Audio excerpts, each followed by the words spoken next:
ڈالروں کی اب یلغار. اب یہاں پر امریکی سرمایہ، ڈالر چاہے مشرق سے آئے چاہے مغرب سے آئے، وہ یہودیوں کا اعلی کار ہے. آپ نے اگر $1 نوٹ کا اگر کبھی نقشہ دیکھا ہو، اس کے اوپر جو سگنیا بنا ہوا ہے، جو نشان ہے، وہ کیا ہے؟ پیرامڈ، احرام مصر. یہ کن کے لیے اہمیت رکھتے ہیں؟ ہزارہا یہودیوں کا خون اور ان کی ہڈیاں ان پیرامڈز کے تلے دبی ہوئی. جب یہ احرام بنائے گئے تھے، یہ یہودی وہاں غلامی کے دور میں تھے، بیگار ان سے لی جا رہی تھی. بڑے بڑے پتھر جب گرتے تھے تو پسنے والے یہودی ہوتے تھے. یہ ان کی اپنی جیسے ہولوکاسٹ، جیسے انہوں نے اس کو اپنا سمبل بنایا ہوا ہے، اسی طریقے سے پیرامڈ، مصر کا پیرامڈ، یہ گویا کہ ان کے اس زوال کا ایک نشان ہے. اور اس پر ایک آنکھ بنی ہوئی ہے، ایک آنکھ، کانے دجال کی آنکھ، وہ دیکھ رہی ہے. عجیب ہے یہ سمبل.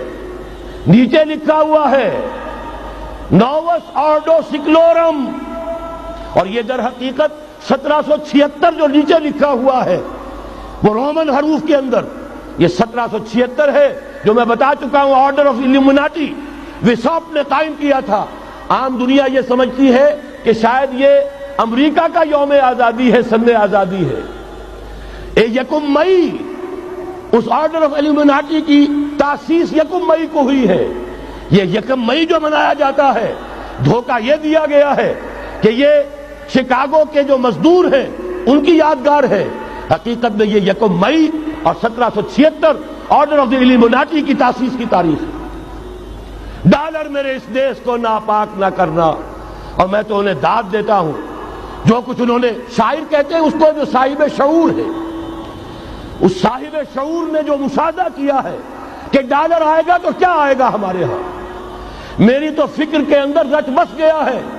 پاکستان کے بارے میں جب کہا تھا، اے آندھیوں سنبھل کے چلو اس دیار میں، امید کے چراغ جلائے ہوئے ہیں ہم. ہماری امیدوں کے چراغ ہے یہ. اسلام کا گہوارہ بننے والی ملک ہے یہ. اس کو ہم نے قائم کیا تھا اسلام کے لیے. یہ آندھیاں نہ چلیں. اس ملک کو ہم نے اسلام کے چراغ جو ہے ہم نے اس میں روشن کیے ہوئے ہیں. اے آندھیوں سنبھل کے چلو اس دیار میں، امید کے چراغ جلائے ہوئے ہیں ہم. بہرحال یہ تیسرا سیلاب ہے، ننگی سرمایہ داری، جس کی پھر لعنتیں ہوتی ہیں. ایک طرف فقر، ایک طرف احتیاج، ایک طرف بھوک، ایک طرف دولت کے انبار.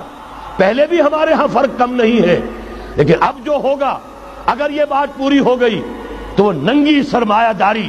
اور سرمایہ داری ہی در حقیقت یہود کا سب سے بڑا ہتھ کنڈا ہے.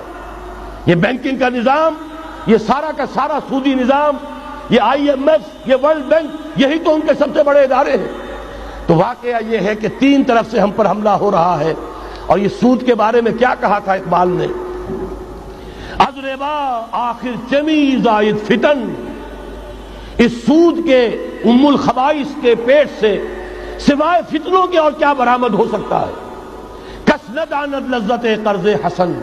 کسی کو قرض حسنہ کی لذت یاد نہیں رہی. بغیر سود کے قرض دو. تمہارے پاس فاضل رکھا ہوا ہے، کسی بھائی کو دو کہ وہ اپنی معاشی گاڑی کا پہیہ چلا لے، پھر اصل واپس لے لینا. اگر اتنی ہمت نہیں ہے کہ ان تصدقوا فهو خیر لکم، صدقہ ہی کر دو تو سب سے اچھا ہے. دے ہی ڈالو اپنا فاضل سرمایہ. یسألونک ماذا ينفقون قل العفو. مت رکھو اپنے پاس، یہ گندگی ہے. لیکن اگر بڑے ہی کم ہمت ہو تو کم سے کم قرض حسنہ دو، اپنی اصل رقم واپس لینا. کس نہ داند لذت قرض حسن.